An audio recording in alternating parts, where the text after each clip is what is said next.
Good afternoon, and welcome to the City Club of Cleveland. I'm Kay Rodolfi, a member of the City Club Board and co-chair of the Advancement Committee. I'm pleased to introduce today's speaker, Marlon James, winner in the fiction category for the 80th Annual Anisfeld-Wolf Book Awards.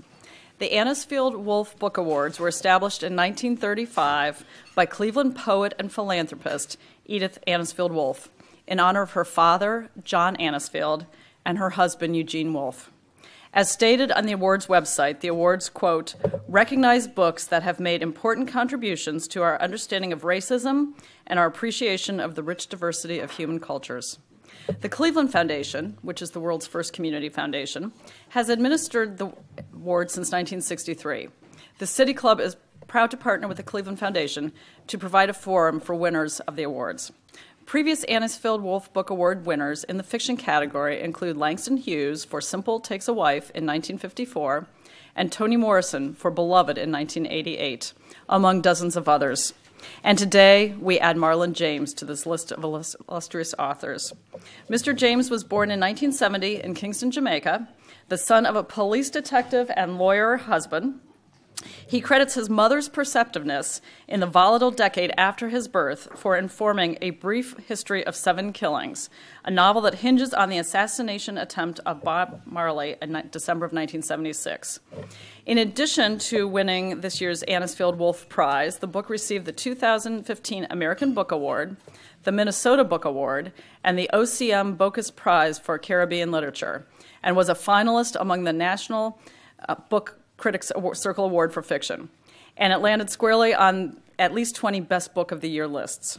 A Brief History of 7 Killings is an epic chorus in the round, with some 30 narrators, each telling their story as it intersects with the singer, as James calls the reggae legend over the book's 700 pages.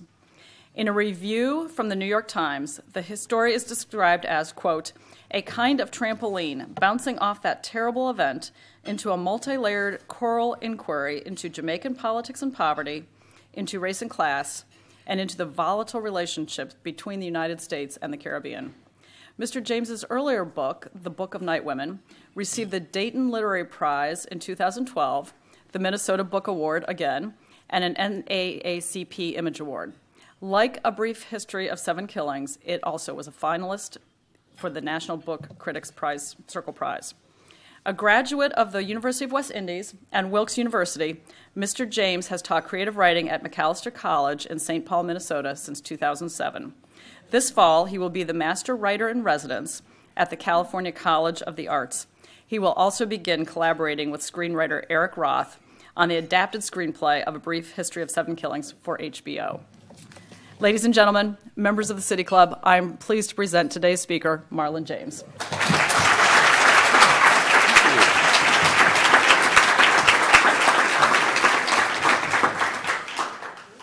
Thank you, City Club. Thank you, Cleveland. It's so great to be here.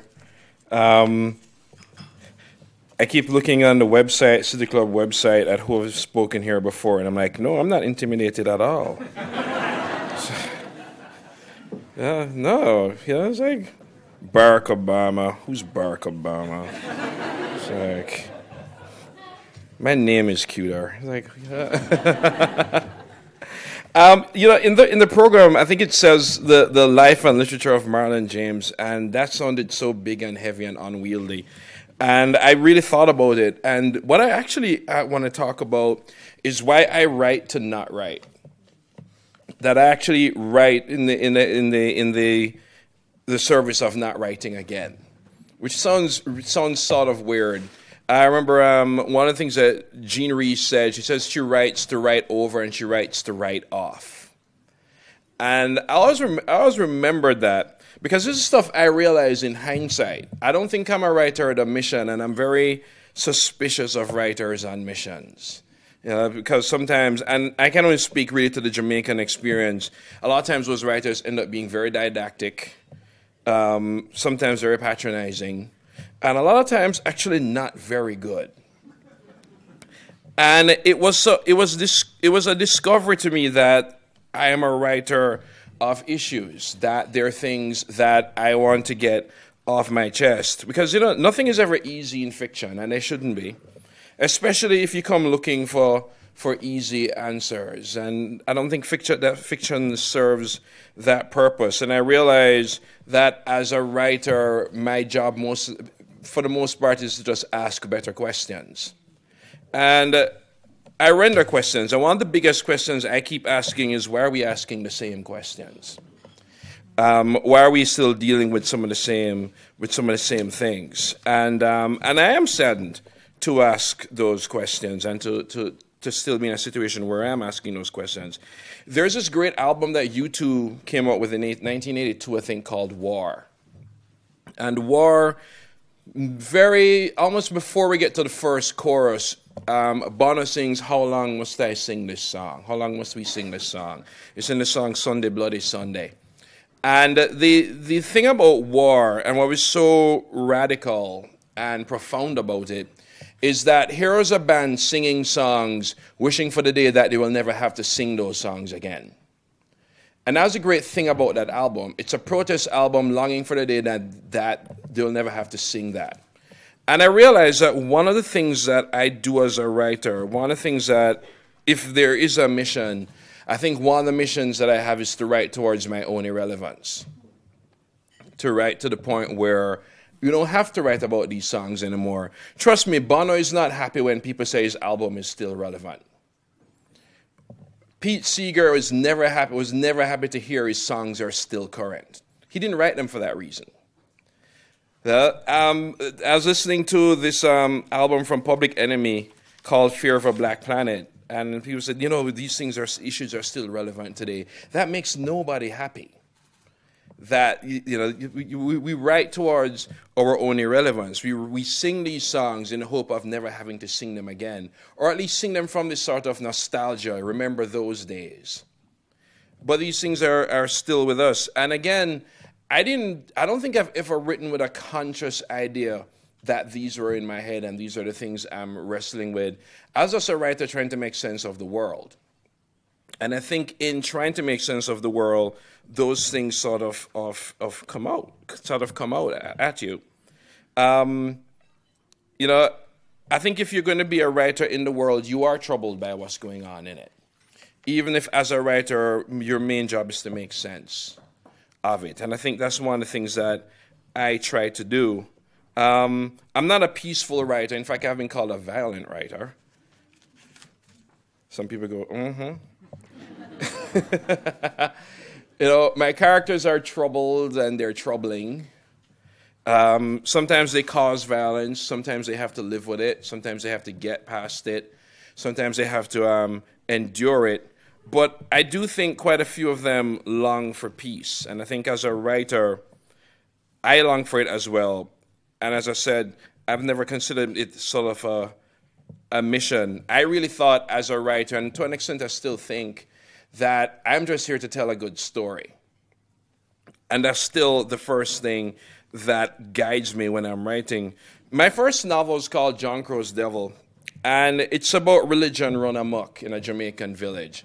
The very, very short synopsis is there are two preachers with their own cults of personality fighting for the soul of a village. One is an alcoholic and one is demon-possessed. It's a family story. And I thought I was just making this up. One, because actually it's very much a gothic horror story, and I love gothic horror stories, and I love goths. But later in that year in Jamaica, this deacon of a church was arrested and charged with rape.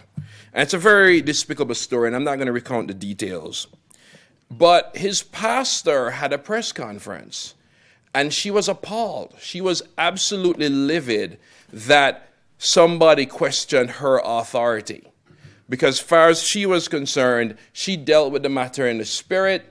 She dealt with it. She spoke to God.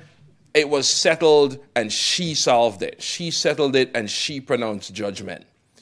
And the idea that somebody, whatever was even the law of the country, superseding her authority, she found grossly offensive.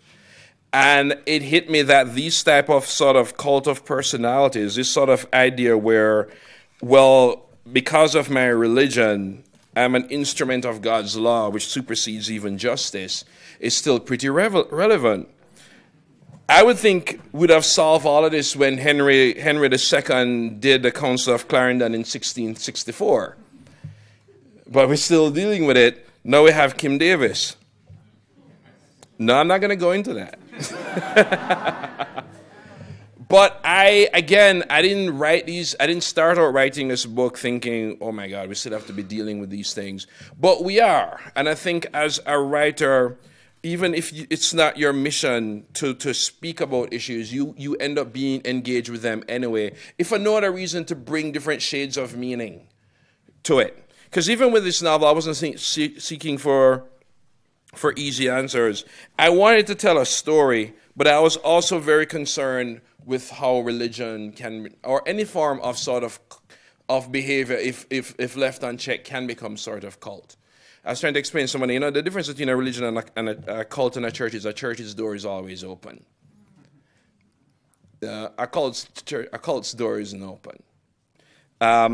And that sort of coming out of a colonial society, and I'm coming from Jamaica is a former British colony, and in some ways we're still throwing off those shackles.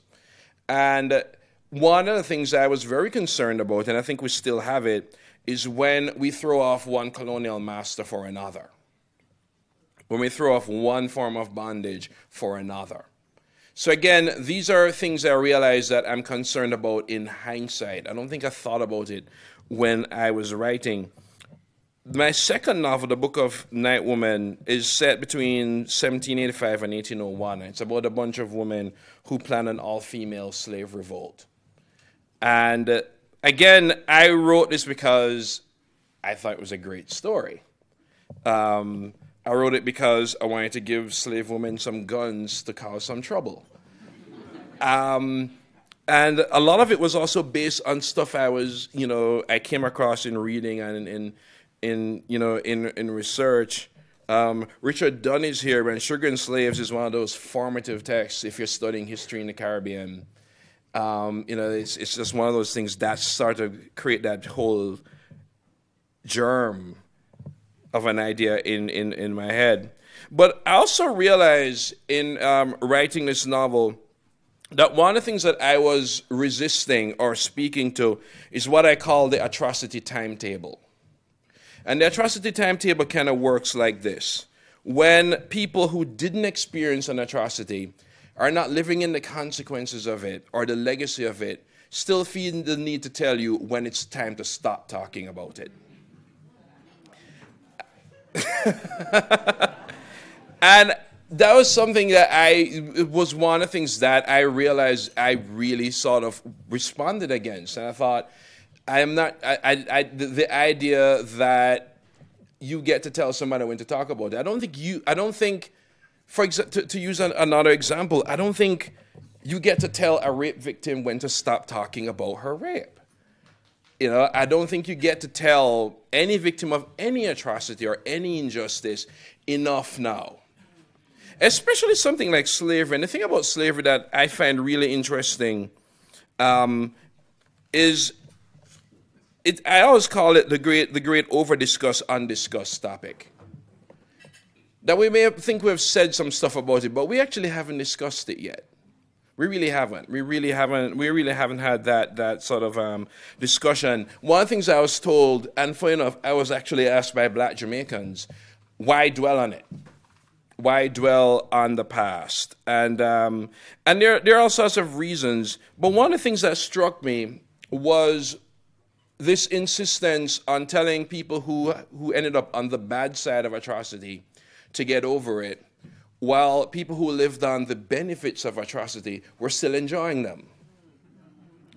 So my friend Johnny could be talking to me about, why are you writing a slavery book? And I go, Johnny, we're talking on the veranda of your plantation. We are looking over at your cane fields. This is a very good friend of mine, but we both know each other's legacies. I'm like, we are looking at a cane field, dude. And I don't see you're not about to sell it, and I'm not telling you to sell it. But I'm saying there is that history there, and I don't think we can sort of ignore it. I have very weird reactions when I go to Liverpool. Because when I go to Liverpool, I see great buildings, but I also see dead bodies. You know, I have weird reactions when I go to Bristol. I get very territorial when I go to the Tate. I was like, why should I pay to come here? It's the thing about messing with the past is Faulkner is right. It's not gone. It's not even past. And in writing that book, I was very concerned about the culture of forgetting. And I was reading somewhere recently, and I can't remember who said it, so I won't take credit for it. When this person came to the conclusion that coming to terms with the past and forgetting the past can sometimes feel the same way. And I was really, I was really haunted by this, and I really set about to try to not forget that. Again, I don't think I wrote this with a sense of mission that this is what I'm going to do and we must always relive this. For one, that ignores that there's some fantastic work that has been done on this and continues to be done on this. But I really found that as a writer, I think I'm really attracted to mysteries, even mysteries that shouldn't be mysteries. And one of the mysteries is, why don't we talk about slavery? Why is it something that we every year it's this wound that we think we should just sort of move over? And that becomes a mystery to me. It becomes something to examine.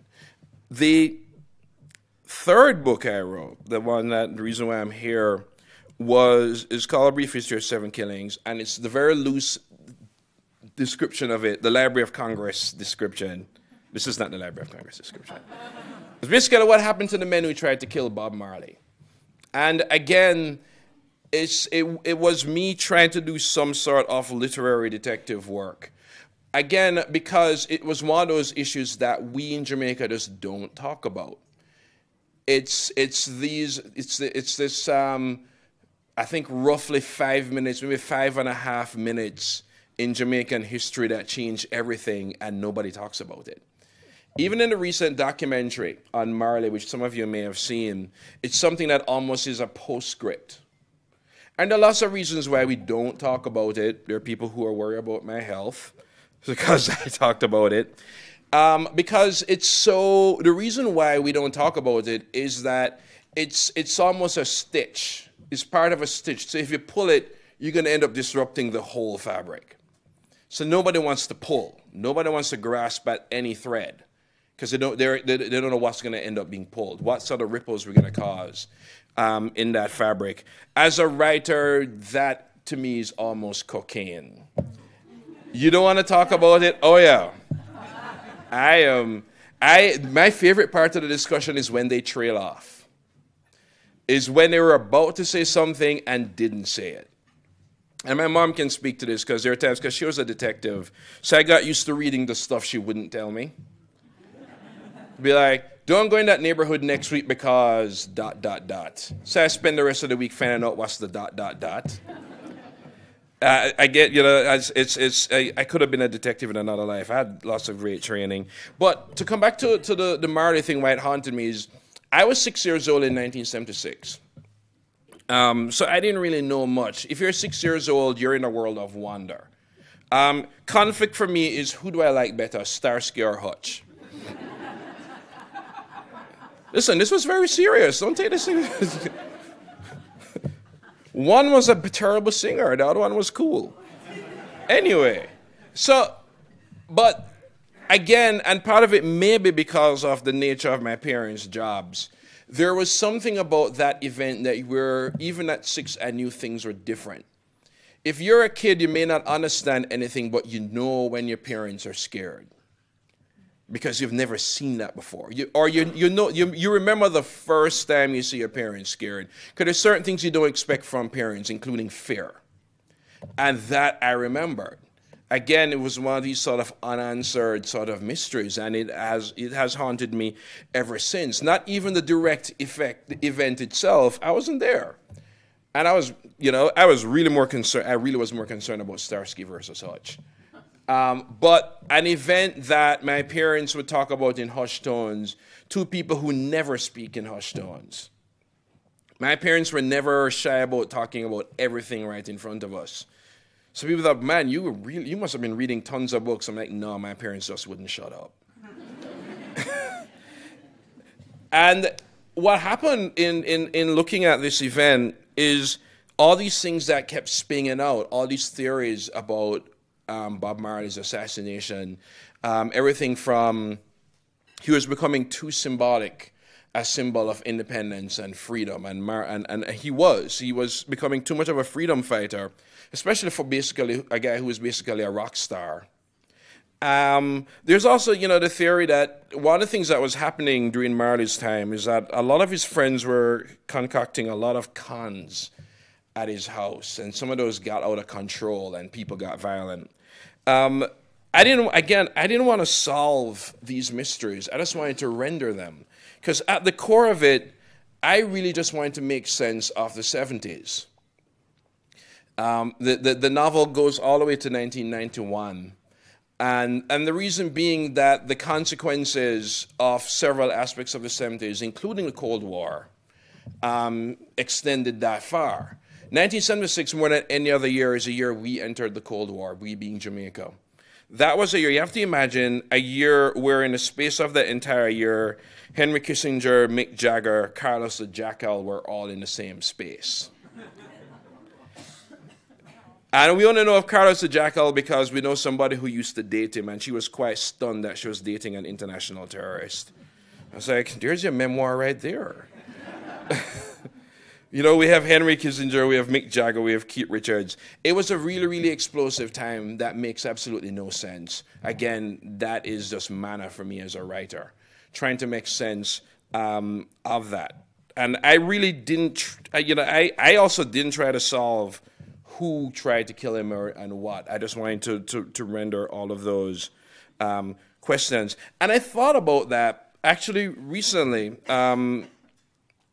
Is rendering my job as a writer to render questions, is that enough?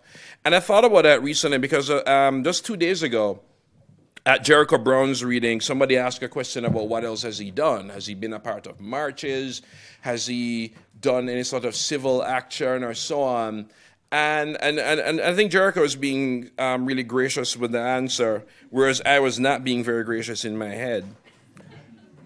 Because they were pushing for what sort of activism has he done? And I thought, but he's done the work. By writing that poem, by situating that situation, by giving the sort of text that can become a tool all over the world, he's done his work. And the truth is, a writer, a person who is speaking truth to power, at least we hope they're speaking truth to power, has already done the work. When Picasso painted Guernica, he already did the work. He doesn't have to then write a manifesto about the painting. He did the work. When Toni Morrison writes Beloved, she did the work. And I think as a writer, by illuminating issues, even not necessarily trying to solve them, that I hope I've done the work. And one of the things I wanted to throw out is a question, actually. And it's a question I ask people who then usually ask me if I've done the work. I ask them, but have you done yours? And because I've been thinking about racism quite a bit, and especially in light of this award of racism and injustice and our response to it. And a friend of mine, Caitlin, had this. She had a Facebook post where she talked about one of the problems with, say, racism in this country or injustice is that we look at them as moral failings, that racism is a moral failure. And the problem with looking at racism or injustice as moral failures is that then all you have to be is not immoral. All you have to be is not racist. And the problem with that is non-racism and anti-racism are two totally different things. Non-racism becomes, with non-racism, what you're doing is you're elevating passivity to a moral value. And I've really thought about this because we respond to a lot of injustices that way. Say, for example, oh, good, I'm making sure I don't go over. Say, for example, we substitute racism for, say, child abuse. This is how non-child abuse works. I don't do it.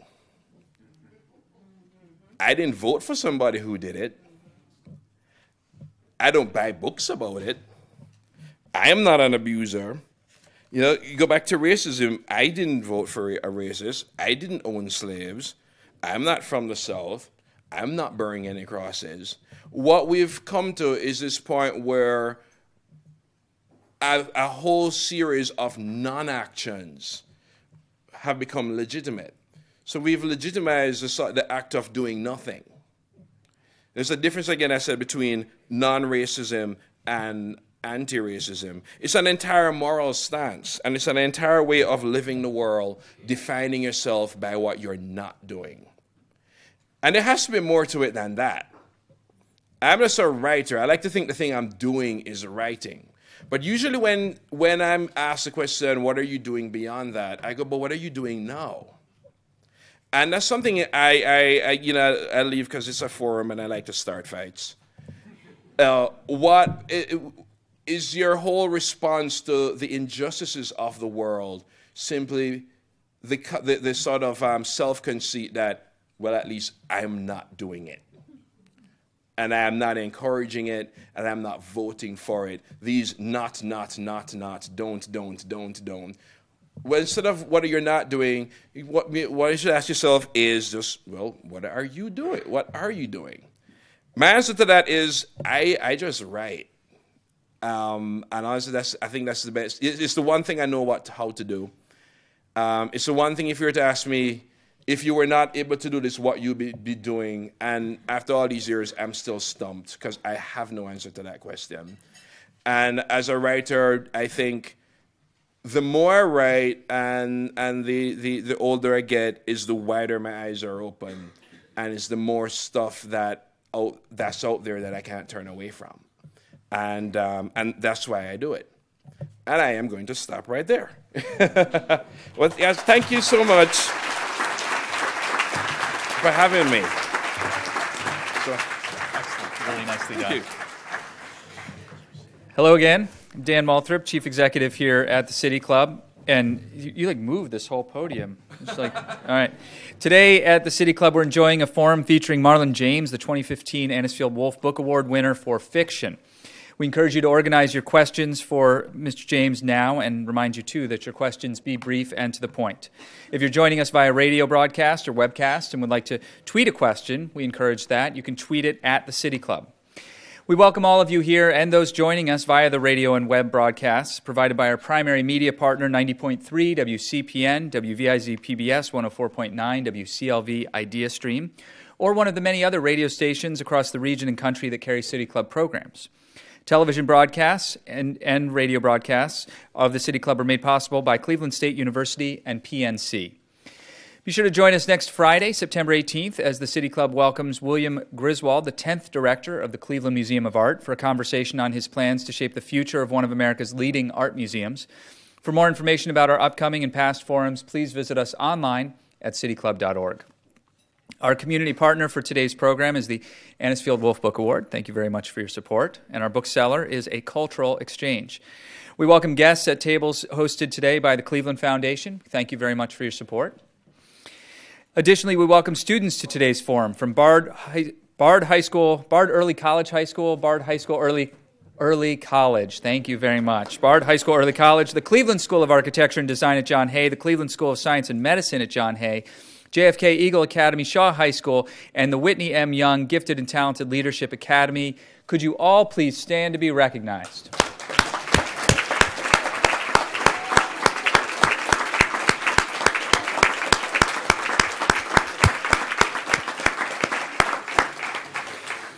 Student participation is made possible by a generous gift from the Jeffrey David Epstein Memorial Fund. We thank you very much for your support. And now it's time for your questions for Mr. Marlon James. We welcome questions from everyone, including guests, and holding our microphones today are City Club Content Associate Teddy Eisenberg and Director of Programming Stephanie Jansky. Our first question, please, Mr. James. Good afternoon. Back. Mr. James, I'm so Yes. glad you're here. I taught school for 40 years and ran across many, many students who would always say, I hate writing. My question is, if you were presented to a room of students, all of whom hated writing, how would you defend the importance of writing to that class of students? Well, the first thing I'd say is if you don't write, somebody's going to write for you. And I think it was, I can't remember, it may have been Terry Tempest Williams who talked about that if you don't write your stories, somebody will write them for you. And you might not like the version. And I think that, I think it's something like that, she said it. And I think also, because I come across students like that, even in posh private school where I teach, I don't think it ever occurs to them, or sometimes it does, that writing can be a way to unlock things in their head. Writing can be a way to speak about things that they never thought they could speak about. That writing can open up worlds that they never thought about. The first thing I usually get them to write is journals. So I usually, because they're not going to go and buy it.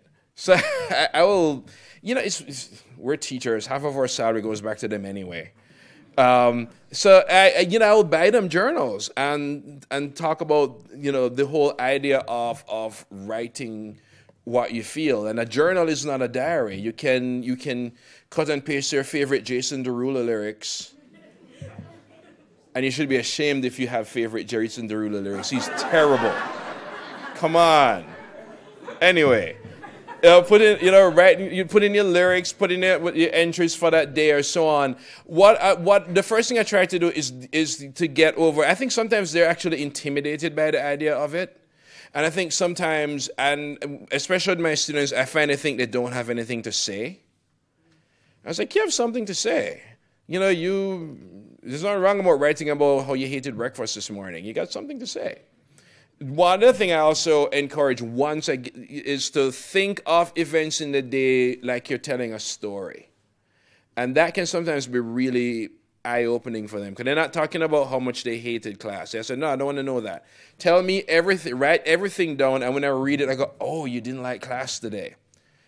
So my experience with students is that they do like challenges, and they do like something that may seem kind of impossible if that spark is there, and I think that's it.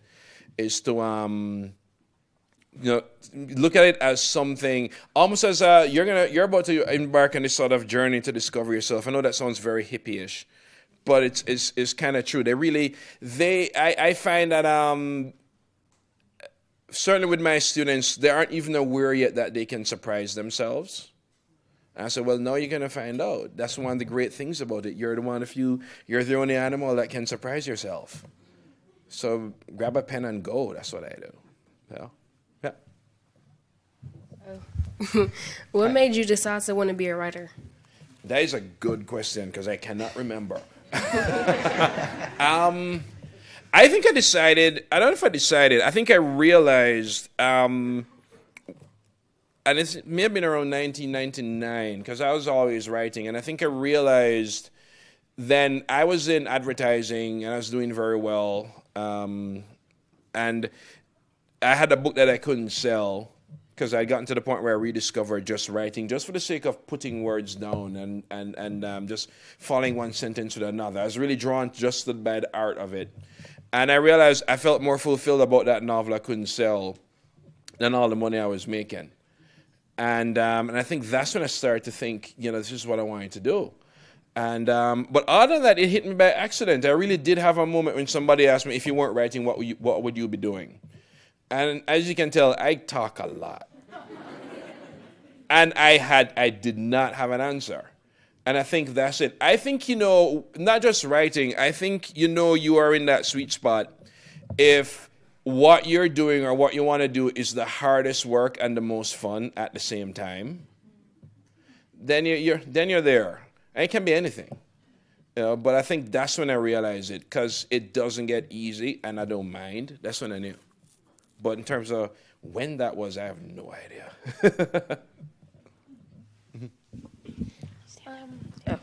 Sorry. What was the most effective thing that made you to write books, like when you were a kid? Reading. There are lots of. I mean, I've read tons of books, but I think for every writer, there are these books that make you go, "I want to do this." Gabriel Garcia Marquez has this phrase which I like when he says, "A writer." You come across a writer that gives you permission to write, and it's the writer that after that guy, you go, "Oh yeah, I want to write." And for him, it was Kafka, and he read The Metamorphosis, where Gregor Samsa wakes up and realizes he's an insect. And he was like, what is this? You can't do this. People don't go to sleep and wake up turned as insects. And he was outraged by it. But it also, he realized, oh, wait, I can do that? So I remember reading Salman Rushdie's novel, Shame. And I'm paraphrasing, but there are parts in Shame where he would say things like, Marlon James, the character I will kill off on page 20, is coming down the street. I'm like, no, you can't do that. He would show like outright, he would talk about a character and go, what type of character is this? I was like, but you created him.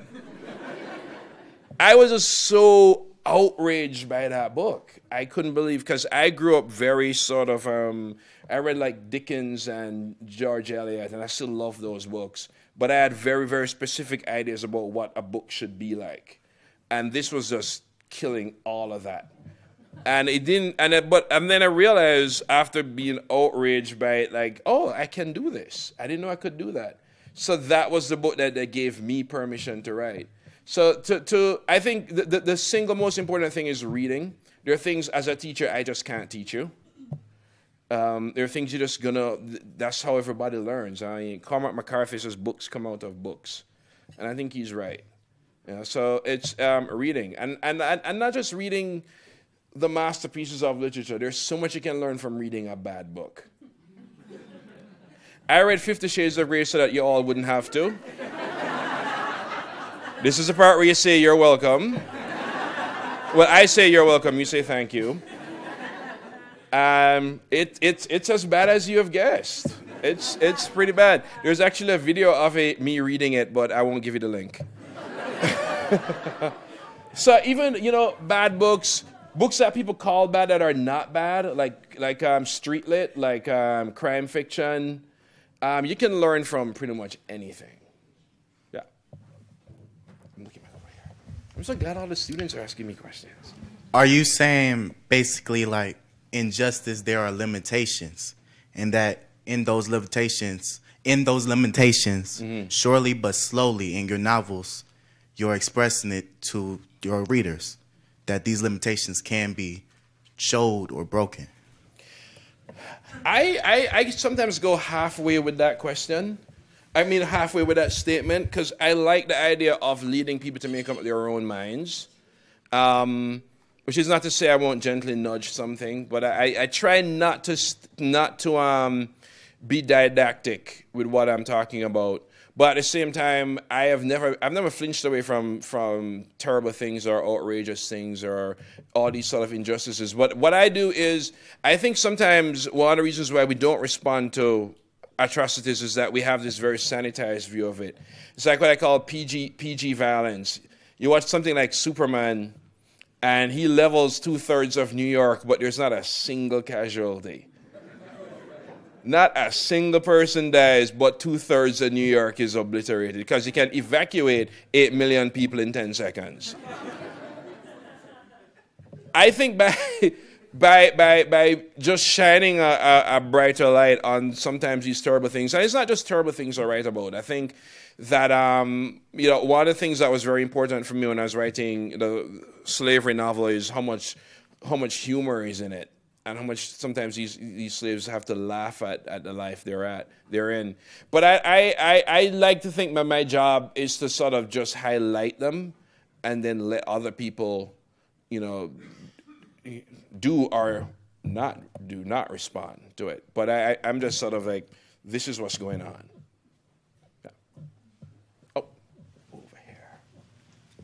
My name is Alfred Wilcox. Hi, Alfred. From the Cleveland School of Science and Medicine, and we've been studying archetypal criticism in our English 4 class. And my question to you is, whoa. What is archetypal criticism? I mean, I know it, but I don't think anybody, yeah. You want me to? It's a universal symbol, so like the Superman symbol. Okay. No matter where in the world, they'll be able to recognize it. So, All right. So we're ready now. Yes. So my question to you is, what symbols do you focus on in your work? That is a good question. I don't know. I think sometimes when you're writing, those symbols happen by accident. I think I like to think that when I write, I trust my subconscious to be a better writer than I am. It's funny. I remember my first editor asked me, "Why is everything gleaming in your novel?" It's like, "What are you talking about? I hate that word." I say, "Well, if you hate it, it appears every 4 pages." Why is everything gleaming? So I never use that word again. I don't know. One of the things I think I learned from Ernest Hemingway is how symbolic gestures are. So that's something that's very important to me, what people are doing, especially if what they're saying doesn't go with what they're doing. So the way in which body language is really important to me, how people respond. So I do follow that sort of cues from people. Other than that, I don't know. I wait for the lit teachers who teach my book to talk about metaphors, and they're like, and the symbolism, the color red. And I'm like, yeah, that was deliberate. I have no idea what they're talking about. Yeah, but I think in a bigger sense, we do respond to sort of symbols and icons and so on. And I come from a country, especially in the 70s. For example, there was a huge symbolism to the colors green and orange. If you're green, you're Jamaica Labour Party, you're right wing. If you're orange, you're the People's National Party, you're socialist, you're left wing. So if your school color is orange and you're just wearing your tie, but you're going through a green neighborhood, you'll get jumped. My school was weird. My school we were epaulets, which was yellow and red. Somebody made the big jump. Oh, that must be orange. So we'd be going through a green neighborhood, and people are trying to jump us, and I go, "Your prime minister went to my school." It's like the head of your party went to my school. Leave us alone. But it's the symbolism. So it's still very, even if it doesn't appear in my book much, it's something that really drives us. Certainly in my country. I'm going back and forth. Let's go this way. Hi. Hello. My name is Isis Duncan, and one thing I was thinking is that I want to become a writer. Mm-hmm. I think it's very interesting, and whenever I'm writing, let's say it's a 5-page essay or just one sentence, I always ask myself, how do I feel about how I felt? And I feel like I feel satisfied. And so what I wanted to ask is, how did you feel about after you wrote your books? I was so scared. But also, relief and fear, I think. Because it's not a short book. But I think I always feel kind of scared because as a writer, I like to push myself, write something I wouldn't write before. For a long time, my big taboo was not even anything sexual or obscene. It was, how do I write a tender love scene? Because we literary fiction writers tend to stay away from love because we suck at it. I think there was a sort of relief. I'd be satisfied with certain individual sentences. I go, yeah, that was a good sentence. But by and large, sometimes I'm just glad to be done with it. But I don't know. I think for example, I might give a good example. This recent novel doesn't end, it stops. And it took me a good few weeks to accept that I'd reached the end. I'm like, no, this is the part where I write the big cosmic significance paragraph. This is the part where the sun sets on the empire and 2 people walk off. And I'm going to talk about, and in the turgid miasma of our existence, blah, blah, blah, stuff like that. And I just left it at somebody answering a phone call. It took me a very long time to realize it was done. And I think that for me is harder, knowing when I'm done, as opposed to how I feel when it's done. When I'm done, it's, honestly, I go through this kind of writing postpartum depression. And I get so depressed because I am a very immersive writer. That's all I do when I'm writing. Somebody asked me about breaks recently, and I'm like, I don't take breaks. I write straight through. It really did take me 4 years of constant writing. And I will emerge from that and look around and go, you guys had kids? It's like, you guys got married? When did that happen? And I usually get so depressed, I immediately start writing something else. I call it my rebound books. And they're terrible. They're all bad. Because I have to get back into the whole thing of not writing. So, yeah, it's really complicated reaching the end of something, I think. But after a while, you realize, yeah, I'm done with this thought. I'm done with it. So I think I just sort of have a relief at it being done. Anything else? Yeah. Hi. Oh, we're going, sorry. Yeah. Hi.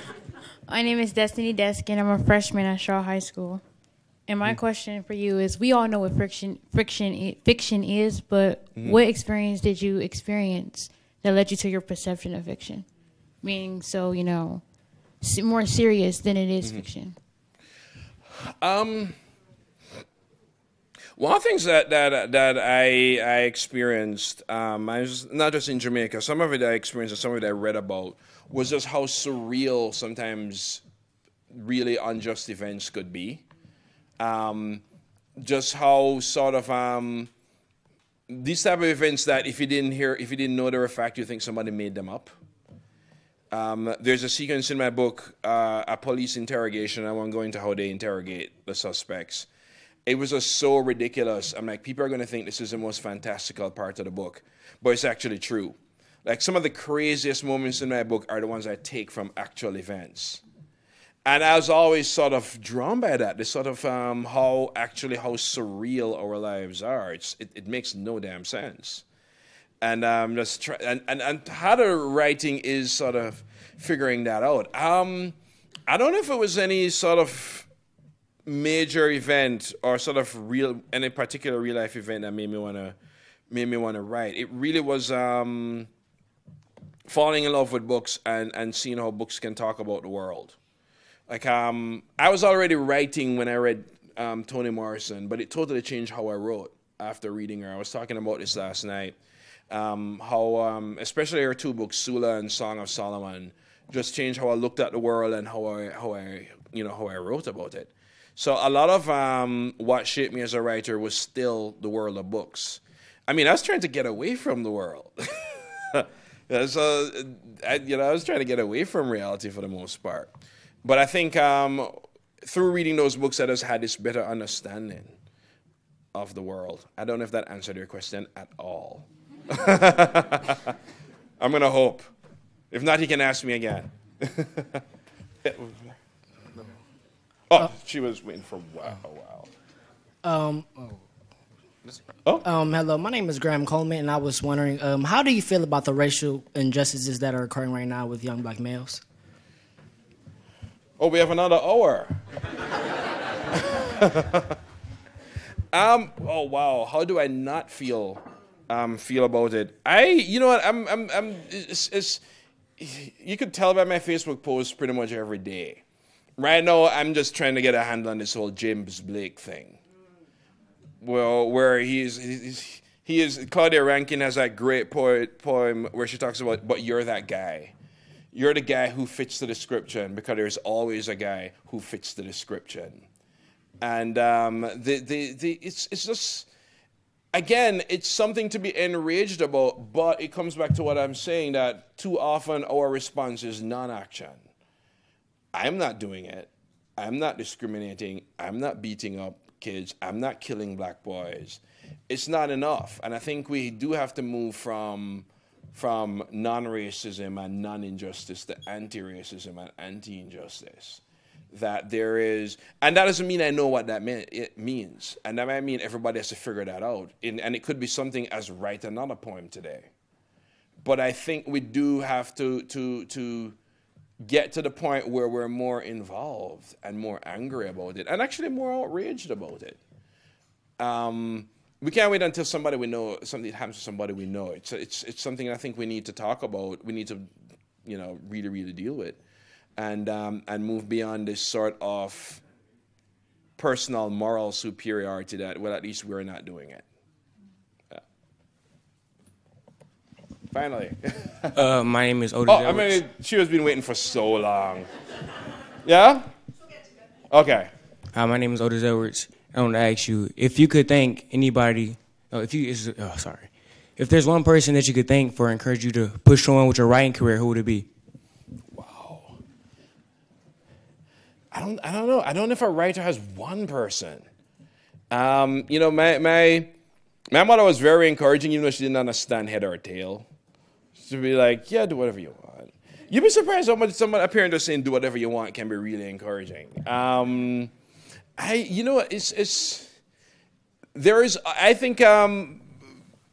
not going to make a sweeping statement for every student, but there's always that teacher. There's always that English lit teacher. And my teacher's name was Lloyd Bryan.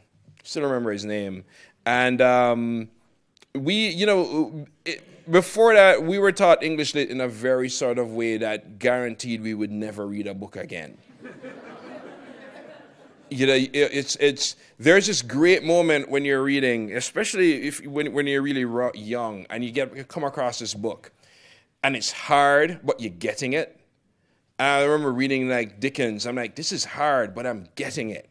This is hard, but I'm getting it. Then you go to lit class, and I go, the significance of the theme of isolation in the pages 32 to 33, and you go, oh God, get me to physics. And so my teacher, Mr. Brand, was the first person who came in. I'm like, man, I am so envious of you all because you're about to discover Jane Austen. And I can't discover her anymore. And it didn't matter what Jane Austen read, just hearing that. He was like, I am so sad I can't be a student to remember the day when I just discovered Jane Austen. And the funny thing is, Pride and Prejudice is now one of my absolute favorite novels. There was a time I could actually recite it to you. No, I will not be doing that today. Because somebody asked me to do it. So yeah, I still remember him reminding me that literature is a world of wonder. And I didn't think about that before. I thought literature was something you do so you can get your exams, so you can get a job. Okay, that sounded weird. Like literature is gonna get. So I still remember that. Other than that, especially if you're a bookish kid like me, there weren't necessarily people so much as books. It was being locked away in a library and reading even stuff like Laura Ingalls Wilder and reading books like The Railway Children, which nobody reads now. But just sort of being in this sort of left in that sort of world. But yeah, definitely it comes back. I'd say I think every writer can tell you about the lit teacher. Sometimes it's one, sometimes it's two. The lit teacher I still remember my other lit teachers, Annette Leo, as one of her first students, and she taught me Huckleberry Finn. She also taught me Hamlet, and I am the absolute boss in reciting Hamlet. So yeah, those are who I remember. Yeah. Thank you. Yes. I have a couple quick questions about your adolescence, your childhood and adolescence in Jamaica. Yeah.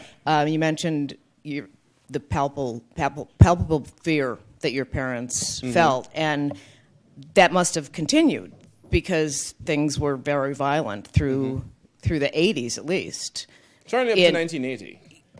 Up to 1980? Mm-hmm. Okay. I was in Kingston, the Siaga Manly competition that resulted in a lot of casualties, a lot of wars. But anyway, so you were young and you continued to feel your parents' fear. I was wondering how that influenced you in your, just your psychological development, your feeling of security. Right. And also, Jamaica is pretty homophobic, homophobic culture, and I was just curious how you were able to come, to terms with yourself and the culture. So the violence to begin with, I think, funny enough, growing up middle class in Jamaica, I really didn't see a lot of violence. One of the people, one of the things, Jamaica deserves credit for a lot of things, but usually when we have that sentence, we're talking about reggae music. And I think one of the things is about Jamaica, should be said that, its middle class has been reasonably stable for a pretty long time. That the thing is, you don't, especially growing up in Jamaica and growing up in a small country, you don't necessarily have to be around violence to feel it and to be under that atmosphere. And I think to come back to the fear, some of it wasn't necessarily that something will happen to you, but that it could. And I think, and I still use my mother as a gauge. For example, recently my mom started talking that way again. It's not this sort of it will happen, but it might. And certainly for my mom, who's a just the facts kind of former cop, she doesn't like those uncertainties. It's that kind of, we're in the possibility where nothing will happen at all, but it could. And I think in some ways that is just as bad. And I think that is the type of condition that I remember. The sort of, things are probably going to stay cool, but something could happen. And that certainly to me is the okay. Eventually, it can get intolerable because it's a fear that may be unfounded, but it's still there. The thing about homophobia in Jamaica, I can tell myself at least it's not Uganda. But I'm gonna wrap this up really quickly. People find different ways of dealing with it. One of the ways in which I think Jamaicans deal with it is just make a class shift. So if you just go, in a certain social group and get rich enough or so on, it will escape. But I think there's still that kind of fear. That said, we just had our Pride a few weeks ago. And it was basically flash mobs all over Kingston because you don't want to stay around long enough for anybody to beat you. But at the same time, the idea that you could just explode on a scene in rainbow colors and celebrate, even if you were done in 30 minutes, I think it was a very, very big deal. And it's the first time I wish I was there.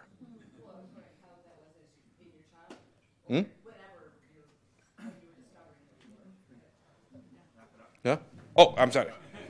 We can talk afterwards. Thank you.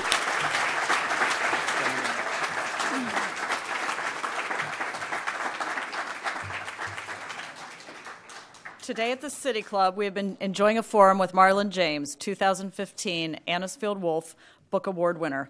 Thank you, Mr. James. Thank you, ladies and gentlemen. This forum is now adjourned.